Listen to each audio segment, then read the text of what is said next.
हर हर शिव शिव जय जय शंकरा, जय जय शंकरा, कांची शंकरा, चंद्रशेखरा।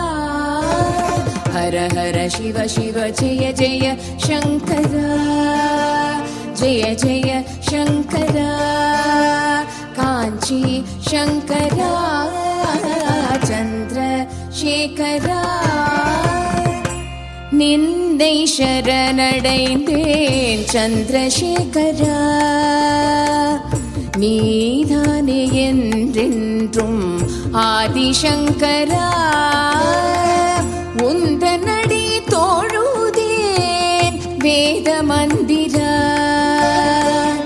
உலகம் பலம் பெறவே வந்த சந்திரா. மகா பெரியவா எங்கள் மகா பெரியவா, தெய்வத்தின் குரல் தந்த காஞ்சி மன்னவா. தெய்வமல்லவா நீ, தெய்வமல்லவா, தெய்வ குரல் தந்து மீண்டும் எம்மை காக்கவா நீ, எம்மை காக்கவா நீ, எம்மை காக்கவா.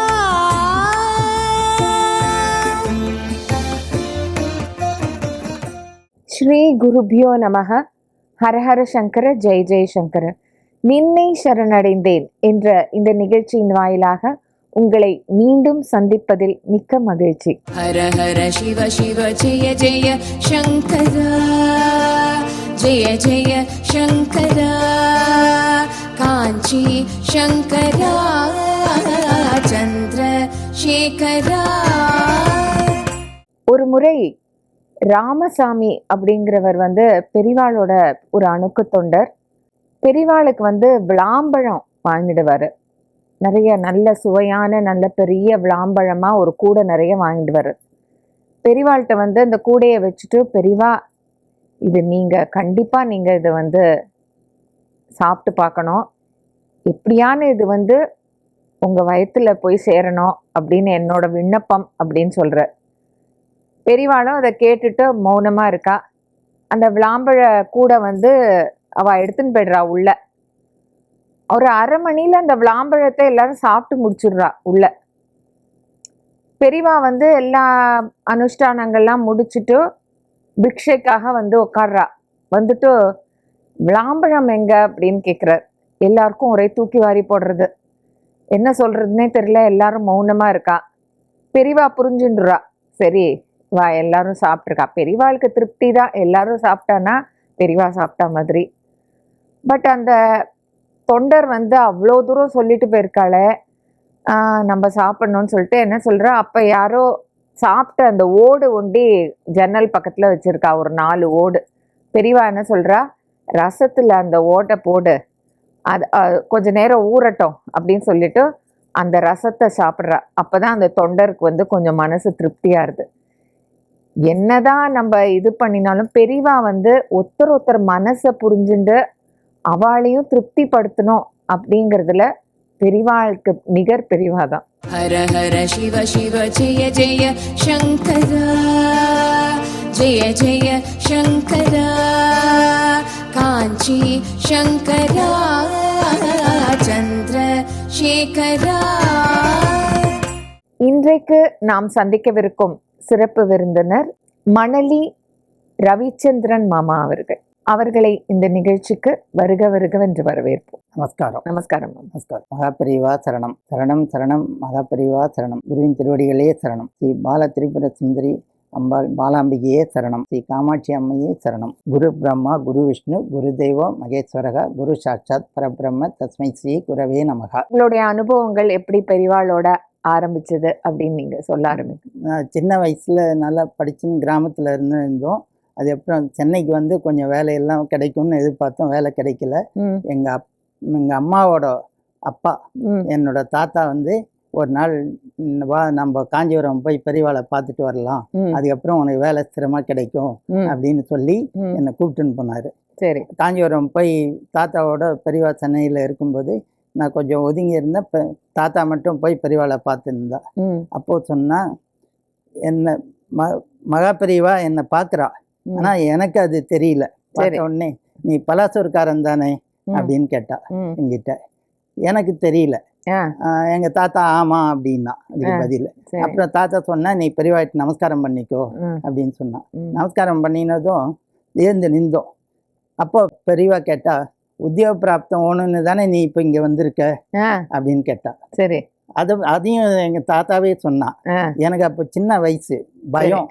அந்த நேரத்தில் அவரை பார்த்ததும் அவரே கேட்டார் இந்த மாதிரி, சரி உனக்கு உத்தியோக அனுகிரகம் இருக்குது, ஆனால் நீ படித்த படிப்புக்கு உனக்கு ஏற்ற வேலை வேணும்னாக்க ம் நீ வட சென்னையில் அங்கே போய் பாரு, ம் அங்கே போய் பார்த்தீங்கன்னாக்கா உனக்கு வேலை கிடைக்கிறதுக்கு வாய்ப்பு இருக்குது, ம் நீ போய் பாரு அப்படின்னு சொல்லி ம் எங்கள் தாத்தா கிட்ட ஒரு சாத்துக்குடி பழம், ம் என்கிட்ட ஒரு வாழைப்பழம் கொடுத்து ம் பிரசாதம் இல்லாமல் விபூதி குங்குமம் பிரசாதம் இல்லாமல் வாங்கிக்க சொல்லி ம் பெரியவா அனுகிரகம் பண்ணி அனுப்பி வச்சா. சரி. அதை தெரிஞ்சுட்டு அதை வாங்கிட்டு அதுக்கப்புறம் ஆற்றுக்கு வந்துட்டோம். ம் அப்போது கூடுவாஞ்சேரியில் இருக்கா எங்கள் ம் தாத்தா. ம் அங்கே ஆற்றுக்கு வந்து தங்கிட்டு ம் மறுநாள் காத்தால எங்கள் தாத்தாவே என்கிட்ட ஒரு 50 பைசா, அப்போல்லாம் பைசா இருந்தாலே போகிறோம், அந்த மாதிரி 1 ரூபான்னா பெரிய விஷயம், ம் அதனால் 50 பைசா கையில் கொடுத்து நீ போய் வட சென்னையில் பெரியவா சொன்ன மாதிரி போய் பாரு, ம் ஏதாவது உத்தியோக பிராப்தம் இருக்கா, ஏதாவது அப்ளிகேஷன் போடணுமா, ம் ஏதாவது இன்டர்வியூ அட்டன் பண்ண முடியுமான்றதை பாரு, பார்த்துன்னு வா அப்படின்னு சொல்லி ம் அனுப்பி வச்சா. அதை எடுத்துட்டே அப்படியே நேராக அங்கே வந்தேன். ம் டோல்கேட் வரைக்கும் வந்தேன். ம் அதுக்கப்புறம் பஸ் இல்லை, ம் அதான் கடைசி. அப்போது டோல்கேட்லேருந்து மணலி வரைக்கும் நடந்துட்டேன். அந்த இடத்துல ஒரு டீ கடை, 2-3 டீ கடை எல்லாம் இருக்குது, அங்கே உட்காந்து இருந்தேன். ம் ஒரு பெரியவர் அந்த டீ கடை சாப்பிட்டு வந்தார், ம் டீ குடித்தார். அதுக்கப்புறம் அவர் சொன்னார், இந்த மாதிரி நேரத்துக்கெல்லாம் வந்தால் இங்கே வேலை கிடைக்காதுப்பா, ம் காலையில் 7 மணிக்கு இங்கே இருக்கணும், ம் அப்போ தான் நீ ஏதாவது டோக்கன் போட்டுன்னு கம்பெனி உள்ள வேலைக்கு போக முடியும், ம் நீ இன்னைக்கு இப்போ இங்கே இருந்து நிற்கிறது வேஸ்ட்டு, ம் நீ இப்போ போயிட்டு நாளைக்கு காத்தால வந்துரு, கண்டிப்பாக ஏதாவது ஒரு வேலை கிடைக்கும், நீ உள்ளே போகலாம் அப்படின்னு சரி. சொன்னார். ஆ ஒரு ஃப்ரெண்டை பிடிச்சின்னு ஃப்ரெண்டு ரூமில் தங்கி திரும்ப காத்தால இருந்து ம் ஃப்ரெஷ்அப்லாம் பண்ணிட்டு அந்த மாதிரி 7 மணிக்கு கேட்டுக்கு வந்துட்டோம். ம் வந்து நிற்கிறேன். அந்த முதல் நாள் யார் வந்து சொன்னாரோ ம் அவரே ஒருத்தர் என்கிட்ட அந்த கேட்டில் அனுப்பியிருக்காரு. ம் அனுப்பி இது மாதிரி ஒரு ஆளை வர சொல்லியிருக்கேன், ம் அவர் வந்தாருன்னா நீ டோக்கன் போட்டு உள்ளே கூப்பிட்டுன்னு வந்துரு ம் அப்படின்னு சொல்லியிருக்காரு. ம் அது எனக்கு தெரியாது. சரி. அந்த ஆள் வந்து என் அடையாளம் என் அடையாளத்தை அவர் சொல்லியிருக்காரு. அந்த மாதிரி என் அடையாளத்தை பார்த்துன்னு என்னை வந்து கூப்பிட்டுன்னு போகிறாரு சரி. டோக்கன் போட்டு. ஆ உள்ளே போய் ஆஃபீஸ் உள்ள என்னை என்ட்ரு ஆகும்போது ஆஃபீஸில் கேட்கும்போது பார்த்தாக்கா இந்த பேசினவர் அங்கே உட்காந்துருக்காரு. ஆ அவர் தான் ஓனர், ஓஹோ அந்த கான்ட்ராக்ட் ஓனர். சரி. அவர் உட்காந்து சரின்னு இந்த ஆளுக்கு நீ இன்னைக்கு வேலையை போட்டுக்கப்பா, ஆ எது எது வேலை வேணுமோ நீ அனுப்பு, நம்ம வேலையை பற்றியெல்லாம் தகவல் சொல்லி கண்டினியூ பண்ணுற மாதிரி இருந்தால் இருக்கட்டும், ம் இல்லை எப்படி சௌகரியமோ பார்த்துக்கோ அப்படின்னு சொல்லி அந்த கூப்பிட்டுன்னு போன ஆள் வந்து இந்த கான்ட்ராக்டினுடைய அந்த ஓனருடைய சூப்பர்வைசர். சரி சரி. அவர் சூப்பர்வைசராக இருக்கார், இவர் ஓனராக இருக்கார். என்னை கூப்பிட்டுன்னு போய் எனக்கு உத்தியோகம் கொடுத்து அதுக்கப்புறம் சேர்த்தா. அந்த இடத்துல வேலைக்கு போனேன். அவர் சூப்பர்வைசர் கொடுத்த வேலையெல்லாம் செஞ்சுருந்தேன். திங்கக்கிழமை போய் நான் வேலைக்கு சேர்ந்த உடனே அவர் திரும்ப என்னை கூப்பிட்டுன்னு போய் அதே மாதிரி வாரம் வேலையெல்லாம் கொடுத்துருந்தார். வாரம் பூரா வேலை செஞ்சுருந்தேன். நான் லீவே எடுக்காமல் கண்டினியூஸாக தொடர்ந்தே வேலை செஞ்சுருந்தேன். அந்த நேரம் பார்த்து எனக்கு இந்த பர்மனெண்ட் வேலை ம் இதுவே இன்னும் கொஞ்சம் ஸ்திரமான கான்ட்ராக்ட் வேலையாக அமைஞ்சது. ம் ம் அதில் இந்த கவர்மெண்ட் ஆக்ஷன் படி எல்லாம் கொடுத்து லேபர் ஆக்டிவ்லாம் இருக்கிற மாதிரிலாம் பிஎஃப்லாம் பிடிக்கிறதுக்கெல்லாம் வந்து கிராஜுவேட் எல்லாம் ரெடி ஆகி சரி. சம்பளம் வந்து ஒரு நிரந்தரமான சம்பளம், ம் பேசிக் பிஏ எல்லாம் போட்டு அது மாதிரி கிடைக்கிறதுக்கு ஏற்பாடாச்சு. ம் அது பெரியவா சரி இதை பற்றி பேச ஆரம்பிக்கும் போதே இந்த பாயிண்ட் வந்திருக்கு, அதனால் உனக்கு இது நல்லா அமையும், அதனால் இனிமேல் பார்க்கலாம் அப்படின்னு சொல்லிட்டு பார்த்துருந்தா ம் அதில் ஒரு அமைப்பு வந்து சேர்ந்தது. ம் ஒரு வரன் வந்து ம் அமைஞ்சது. ம் அந்த வரனுக்கு வந்து எப்படின்னு கேட்டிங்கன்னா அவள் வந்து அவள் பேரும் சாந்தின்னு பேர். ம் அவள் வந்து இப்போது எனக்கு தர்மபத்தினியாகவே இருக்கா. ம் இப்போது அவள் எப்படின்னு கேட்டிங்கன்னா அந்த அம்மாவுக்கு வந்து அம்மா அப்பா இல்லை, சின்ன சரி. வயசுலேயே தவறிட்டா. அண்ணாவும் அக்காவும் தான் அவளை பராமரிப்பு பண்ணி ம் அவளை வளர்த்து வந்து எல்லாம் இது பண்ணி இவ்வளோ நாள் டெவலப் பண்ணி கொண்டு வந்தது. இதில் என்னன்னு கேட்டிங்கன்னா, அவள் அக்கா வந்து காஞ்சிபுரத்தில் வாசம் பண்ணிட்டு இருக்கா. பெரியவாளோட ரொம்ப ஐக்கியம். சரி. பெரியவாளுக்கு தினசரி போய் பார்க்கறது, என்ன வேணுன்றது பண்ணுறது, கேட்கறது, இது மாதிரி எல்லாம் பண்ணியிருந்தா மகாபெரிவாளோட. சரி. சில நாட்கள் வந்து மகாபெரிவாளுக்கு ஆகாரமே பண்ணி கொண்டு கொடுத்துருக்கா அவ. அப்படி இருக்கும்போது பெரியவாளை நல்லா தெரியும். சரி. அந்த மாதிரி நேரத்தில் அதான் சொன்னாலாம் ஜாதகம் கேட்கும்போது.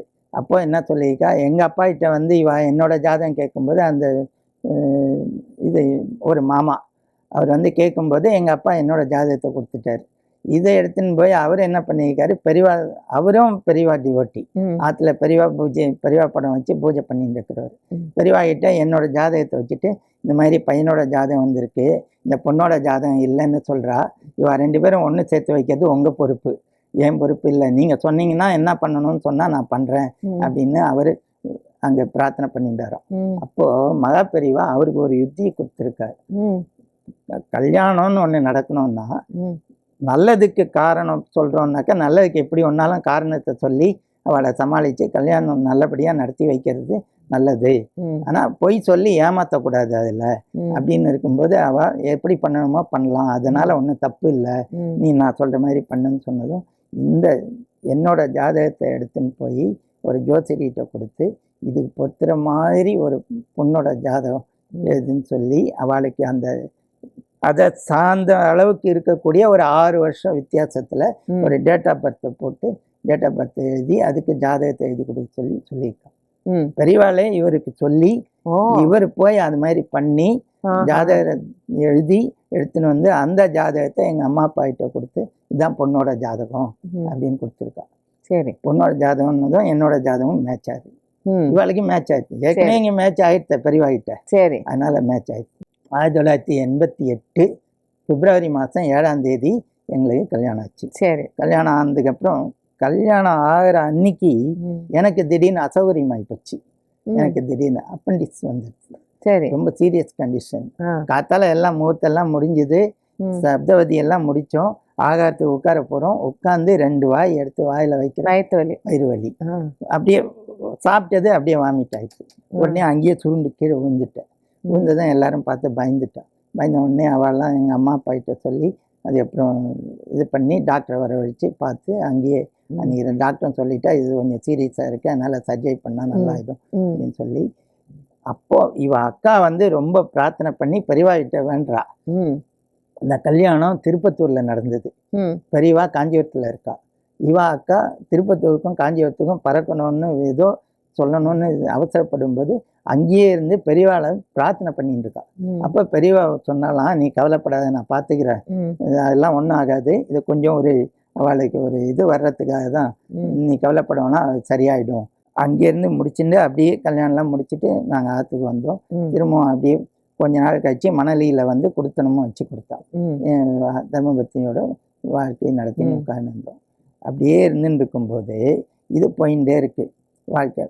ஒரு 2-3 வருஷம் அதே கான்ட்ராக்ட்லேயே அப்படியே தொடர்ந்து வேலை பண்ணிட்டு இருக்கேன். அப்போது ஒய்ஃப் வந்து இது ப்ரெக்னென்ட்டு. சரி. அந்த நேரத்தில் கன்சீவ் ஆகியிருக்கா. கன்சீவ் ஆகிருக்கிறதுக்கு அது பிறக்கிறதுக்கு ஒரு வருஷம் ஆகும்னா 1989 ஆகஸ்ட் மாதம் 17ஆம் தேதி குழந்தை பிறந்தது. சரி. குழந்தை பிறந்ததும் சரின்னா அதுவும் பார்த்துட்டு அதுக்கு வேண்டிய எல்லாம் பண்ணி. ஆமாம், பையன். சரி. பையனுக்கு சீனாத்னு பேர் வச்சோம். சரி. பேர் புண்ணியாஜனம் பண்ணி பேரெல்லாம் வச்சுட்டோம். எல்லாம் நடந்துட்டுருக்கு, வேலையும் போயின்னு இருக்குது. பையனுக்கு 1 வருஷம் ஆச்சு. அதுக்கப்புறம் பிறந்த நாள் பண்ணணும், ஆயுஷோமம் பண்ணணும்னு அப்போ தான் எனக்கு எங்கள் தாத்தா கனவுல வந்து சொல்கிறாரு, நீ வந்து அப்போது பெரியவாகிட்ட போய் ஆசீர்வாதம் வாங்கிட்டு வந்து உத்தியோகம் பார்த்துருந்த, இப்போ குழந்தை பிறந்திருக்கு, குழந்தைய எடுத்துன்னு போய் பெரியவாகிட்ட காமிச்சிட்டு நீ ஆசீர்வாதம் வாங்கிட்டு வா, பிறந்த நாள் பண்ணிக்கலான்னு சொல்கிறாரு. அப்போது அந்த கனவுல சொன்னதை வச்சுன்னு நான் திரும்பவும் குழந்தைய எடுத்துன்னு பெரியவாகிட்ட போய் நிற்கிறேன். பெரியவா பார்த்துட்டு சரி ஓரமாக இரு, நான் கொஞ்சம் பேசணும் அப்படின்னு சொன்னான். சரின்னு அப்போது நானே தர்மபத்தினி இப்போ குழந்தை 3 பேரும் ஒரு ஓரமாக இப்படி இருக்கோம். அவர் வந்து பக்தாளுக்கெல்லாம் பிரசாதம் கொடுத்து அனுகிரகம் பண்ணி அனுப்பிச்சுட்டு இருக்காரு. அப்போ அந்த நேரம் பார்த்து நான் திடீர்னு நமஸ்காரம் பண்ணி எழுந்திருக்கோம் பெரியவாகிட்ட. அப்போ எதுக்கோ இப்படி வஸ்திரத்தை சரி பண்ணுறதுக்கு பெரியவா கை அசைச்சா என் குழந்தை தலை மேலேயும் என் தலை மேலேயும் பெரியவாளோட கை இப்படி ஸ்பரிசம் பட்டது. அப்போது சரி கொஞ்ச நேரம் இப்படி இரு அப்படின்னு சைகை காமிச்சா. அப்புறம் கையை தொடச்சுட்டு மற்ற ஆளுகள்லாம் வரிசையாக அனுகிரகம் பண்ணிட்டு அனுப்பிச்சிருந்தா. கொஞ்ச நேரம் ஆச்சு. கொஞ்ச நேரம் கழிச்சு பெரியவா கேட்டா, அன்னைக்கு உத்தியோகம் போகணுன்னு நீ பிரார்த்தனை பண்ணிட்டு உத்தியோக பிராப்தத்துக்கு அனுகிரகம் பண்ணிட்டு போனேன், அதுக்கப்புறம் இன்னைக்கு தான் என்னை பார்க்கணுன்னு தோணித்தா அப்படின்னு கேட்டா பெரியவா. அது எனக்கு ஒரு மாதிரி ஆயிடுச்சு. கிட்டத்தட்ட ஒரு 7-8 வருஷம் ஆயிருக்கும். அந்த கேப்பில் நான் பெரியவாளை மறந்து விட்டதுக்கப்புறம் பெரியவாளையும் ஞாபகம் வச்சுன்னு கேட்குறா. அப்போ கேட்டதுக்கப்புறம் சரி தப்பு தான் பெரியவா, எனக்கு தோணலை, இப்போதான் குழந்தைக்கு ஆசீர்வாதம் ஓணும்னு வந்திருக்கேன் அப்படின்னு. சரி அனுகிரகம்லாம் கிடைக்கும், நல்லா இருப்பான், நீ மணலியில் தானே இருக்க அப்படின்னா. ஆமாம், உன்னால் எனக்கு ஒரு காரியம் ஆகணும், செய்வியான்னு கேட்டேன். நீங்கள் சொன்னால் செய்கிறேன் அப்படின்னேன். அப்போ தான் அந்த நேரத்தில் பெரியவா சொல்கிறா, மணலியில் ஒரு சிவன் கோயில் இருக்குது, நீ பார்த்துருக்கியோ அப்படின்னா. இல்லை இது வரைக்கும் நான் பார்த்தது இல்லைன்னு. அப்போது நீ போய் அதை தேடி கண்டுபிடி, நீ கண்டுபிடிச்சி எங்கே இருக்குதுன்னு பார்த்தீங்கன்னா அதை கண்டுபிடிச்சதுக்கப்புறம் எனக்கு தகவல் சொல்லு, மேற்கொண்டு என்ன பண்ணணும்னு நான் சொல்கிறேன் அப்படின்னு எனக்கு சொன்னான். அப்போ சொன்னா பெரியவா, அந்த கோயில் சும்மா பாழடைஞ்ச செவுறு மாதிரி கடப்பாறை மாதிரி நீட்டின்னு இருக்கும். அது செவுரெல்லாம் இடிஞ்சி போய் தரமட்டமாகி ஈஸ்வரன்லாம் ஐக்கியமாகி பூமியாக இருக்காரு. அதனால் நீ அதை கண்டுபிடிக்கிறது கொஞ்சம் கஷ்டம். நீ கண்டுபிடிச்சின்னு வந்துட்டீங்கன்னா ஈஸ்வர அனுகிரகம் உனக்கு உண்டு, அதுக்கப்புறம் நீ ஈஸ்வரனை கைவிடாமல் பிடிச்சிக்கணும் அப்படின்னு எனக்கு உத்தரவு கொடுத்தா அன்னைக்கு. சரி பெரியவா, என்னால் முடிஞ்சு நான் பார்த்து பண்ணின்னு வரேன் அப்படின்னு சொல்லிட்டு அங்கேருந்து கிளம்பி வந்துட்டோம். அம்மா சொன்னா, இன்னிலேருந்து தொடர்ந்து 13 பிரதோஷம் நீ இங்கே ஆற்றுலையோ இல்லை கோவில்லையோ எங்கேயாவது ஏதாவது சிவன் கோயிலில் கூட நீ பூஜை பண்ணி தரிசனம் பண்ணினீங்கன்னா 13ஆவது பிரதோஷம் அன்னைக்கு உனக்கு இதுக்கு விமோச்சனம் வந்துடும் அப்படின்னு அம்மா ஆசீர்வாதம் பண்ணான். அதை கேட்டுண்டு அதே ஒரு இந்த ஆயுஷ்வாமம் முடிஞ்ச ஒரு 3 நாளில் பிரதோஷம் அதையும் பார்த்தேன். இந்த பிரதோஷத்துக்கு ஆற்றுலையே சும்மா பூஜை மாதிரி பண்ணிட்டு, எனக்கு பூஜையெல்லாம் தெரியாது, சும்மா சாமி படத்தை வச்சுட்டு ஒரு கற்பூரம் ஏற்றி ஊதுவத்தி ஏற்றி வாழைப்பழம் வச்சு பண்ணினேன். அதே மாதிரியே பண்ணதும் அம்மாவே சொன்னாலேன்னு சொல்லிட்டு 13 பிரதோஷம் அங்கேருந்து அந்த திருவொற்றியூர் ஈஸ்வரன் கோயிலுக்கு தரிசனம் பண்ணின்னு போவேன். சாயங்கால நேரத்தில் திருவொற்றியூர் கோயிலுக்கு தரிசனம் பண்ணின்னு போவேன். கரெக்டாக அந்த 13ஆவது பிரதோஷம் முடிய போகிறது, 14ஆவது பிரதோஷம் அன்னைக்கு இங்கே இடத்த கண்டுபிடிச்சிட்டோம். சரி, அந்த இடத்த, அந்த சிவன் கோயில் எங்கே இருக்குது, நான் ஊரில் அப்பவும் விசாரிச்சுட்டே இருக்கேன், எங்கே இருக்குது எப்படி இருக்குது, யாரை கேட்டாலும் எனக்கு தெரியாது, இங்கே இல்லை அங்கே இல்லைன்னு சொல்லியிருந்தேன். அது தகுந்த ஆளை அப்போ கண்டுபிடிச்சி அதுக்கப்புறமா அங்கே போய் இடத்தையும் கண்டுபிடிச்சிட்டோம். அந்த இடத்த பிடிச்ச உடனே நான் போய் மறுநாளே காஞ்சிபுரம் போய் பெரியவாளை பார்த்து விஷயத்த சொன்னேன். இது மாதிரி கோயிலை கண்டுபிடிச்சிட்டேன் பெரியவா, இவ்வளோ நாள் ஆச்சு, நீங்கள் அதை இது வரைக்கும் லேட் ஆச்சுன்னு தப்பாக நினச்சிக்கோங்க. இல்லைடா, அது அப்படி தான், அது கண்டுபிடிச்சே பெரிய விஷயம், உனக்கு ஈஸ்வர அனுகிரகம் இருக்கிறனால தான் நீ கண்டுபிடிச்ச, அதனால் ஈஸ்வரன் உன்னை இனிமேல் காப்பாற்றிவார், அவரை மேற்கொண்டு வெளியில் வந்துடுவார். சரி, இதுக்கு மேலே ஒன்றும் பிரச்சனை இல்லை, இனிமேல் ஈஸ்வரனே பார்த்துக்குவார், அவர் கண்டுபிடிச்சிட்டல்ல, அவர் எழுந்து வந்துடுவார், நீ கவலைப்படாத அப்படின்னு சொல்லி நான் சொல்கிற மாதிரி பண்ணு அப்படின்னா. அப்போ சொன்ன பெரியவா, அந்த இடத்துல அந்த ஆவுடையாருக்கு ஜல அபிஷேகம் பண்ணி நீ வெத்தலை பாக்கு வாழைப்பழம் வச்சு ஊதுவத்தி வச்சு அங்கே ஏற்றி பண்ணு, கற்பூரம் காமிச்சு விடு, தினம் காத்தால சாயங்காலம் இதை பண்ணிடுவா, ஒரு மணி இருந்ததுன்னா மணியை வாங்கி வச்சுன்னு பூஜை பண்ணுற மாதிரி சும்மா மணி ஆட்டின்று போகிறோம் தான் நான் இப்போ சொல்கிறேன் அப்படின்னு சொல்லி ருத்ர காயத்ரியை அந்த நேரத்துக்கு சொன்னான். சரி பெரியவா 2 தடவை சொன்னால் அது என் மனசில் பதிஞ்சுது. அதை எடுத்துன்னு அப்படியே இதை மட்டும் சொல்லிட்டு வா, விலைக்கு இதை சொல்லி, எத்தனை தடவை சொல்றியோ கணக்கெல்லாம் வேணாம், நீ உன்னால் தீபாரணை பண்ணி முடிகிற வரைக்கும் திருப்பி சொல்லிகிட்டே பண்ணிட்டு தானாக கோவிலில் எழும்பிடும் அப்படின்னு சொன்னான். அதை வச்சு நான் அதே மாதிரி பண்ண ஆரம்பித்தேன். ஆத்தையும் கவனிச்சுக்குவேன், குழந்தையும் கவனிச்சுக்குவேன், கம்பெனியில் வேலையும் கவனிச்சுக்குவேன், கோவிலையும் கவனிச்சுக்குவேன். 15 நாளைக்கு ஒரு தடவை, வாரத்துக்கு ஒரு தடவை, எப்போ முடியுறதோ திடீர்னு மனசில் தோணும்போது காஞ்சிபுரம் போய் பெரியவாளை பார்த்து இந்த மாதிரி பண்ணிட்டு இருக்கேன் பெரியவா அப்படின்னு அப்படி சொல்லிகிட்டே இருக்கும்போது பெரியவா ஒரு நாள் சொன்னால், இந்த நேரத்தில் நீ என்ன பண்ணுற, ஒரு கொஞ்சம் பேரை கூப்பிட்டுக்கோ, உனக்கு ஒத்தாசையாக இருக்கிறவா, கோயிலுக்கு போகிறாள் தினம், அதில் ஒத்தாசையாக இருக்கிறவா கொஞ்சம் பேரை கூப்பிட்டுட்டு கோயில் வாசலில் உட்காந்து பேசுங்க, ஒரு கோயிலை பற்றி எப்படி பண்ணுறது என்ன பண்ணுறதுன்னு கொஞ்சம் பேசுங்க. பேசிட்டு இருக்கும்போது அவெல்லாம் ஒவ்வொருத்தரும் ஒவ்வொரு ஐடியா சொல்லுவா, அதெல்லாம் கேட்டுக்கோ. அந்த மாதிரி வரும்போது நீ என்ன பண்ணுற, அந்த இடத்துல எழுந்து சும்மா அப்படியே நின்றுட்டு இருக்கும்போது உன் கால் கட்டை விரலை வந்து பூமியில் சீண்டு. நீ எந்த இடத்துல கட்டை விரலை கீழே சீன்றியோ அந்த இடத்துல ஏதாவது உனக்கு தென்பட்டுன்னா மட்டும் வந்து என்கிட்ட சொல்லு அப்படின்னு பெரியவா சொன்னான். சரின்னு இதை கேட்டுன்னு அதே மாதிரியே போனேன். அன்னைக்கு வந்து ஒரு அமாவாசை நாள் அன்னைக்கு நாங்கள் எல்லாரும் வந்து சொன்னேன் இந்த மாதிரி பெரியவா சொன்னா எல்லாரும் வாங்க கோயில்ல வாங்க பேசணும், ஒரு முக்கியமான விஷயம் இருக்கு இந்த கோயிலை பற்றி பேசுறதுக்குன்னு நான் சொன்னேன். அவள் வந்து ஒரு நல்ல நாளாக பார்த்து பண்ணலாமே அப்படின்னு சொல்லி அமாவாசை நாளை தேர்ந்தெடுத்தான்.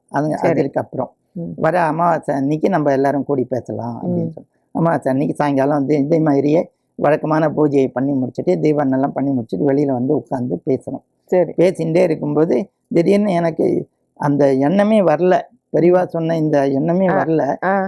ஆனால் எழுந்து நின்று சும்மா அப்படியே மண்ணை இப்படி சீண்டின்னு இருக்கும்போது எனக்கு ஒன்றும் புரியல.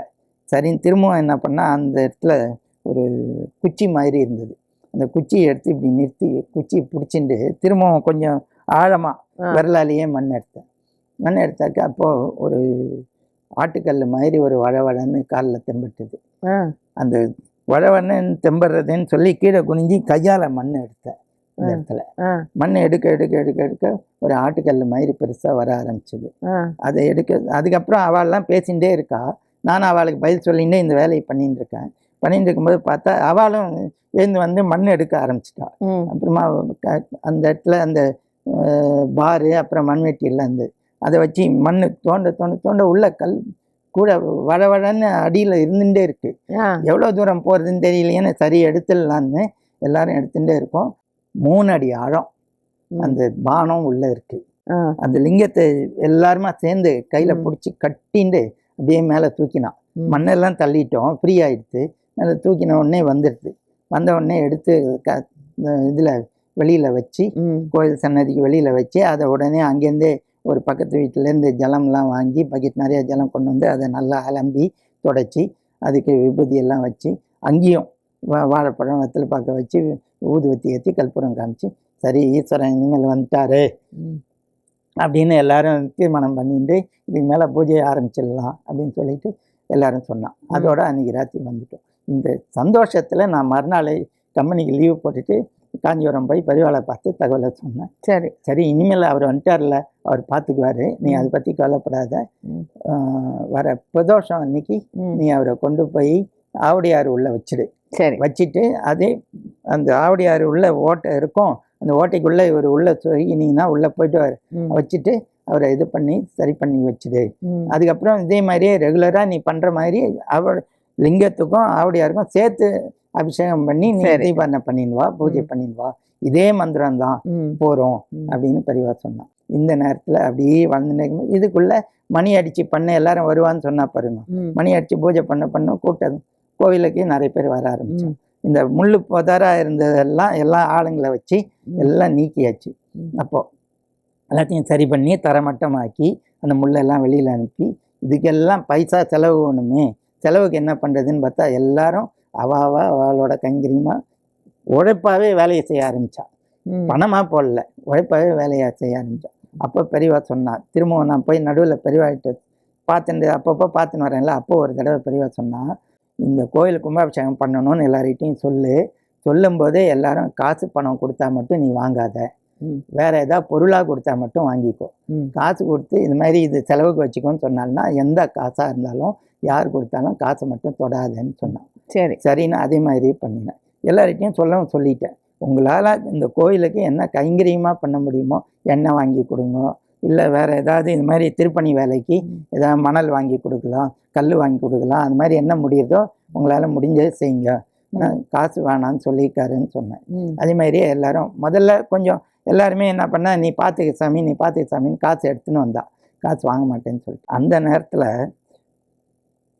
எங்கள் அக்காவுக்கு, என் மச்சினி அக்காவுக்கு ஒரு எதிர்பாராத ஒரு அசந்தர்ப்பம் ஆகிப்போச்சு. காமாட்சி அம்மன் கோயிலில் விளக்கு பூஜை பண்ணிட்டு இருக்கான். விளக்கு பூஜை பண்ணும்போது இவ இருந்து அதை நடத்தின்னு இருக்கா. அதில் எல்லாரும் பூஜைக்கு உட்காந்துட்டா, எவ்வளோ உட்காந்து பண்ணி விளக்கு பண்ணிட்டு இருக்கும்போது பின்னாடி வச்சுன்னு இருந்தவாளோட விளக்கு வந்து புடையில பிடிச்சிச்சு. அங்கேயே ஒரு மாதிரி ஆயிடுச்சு அவளுக்கு.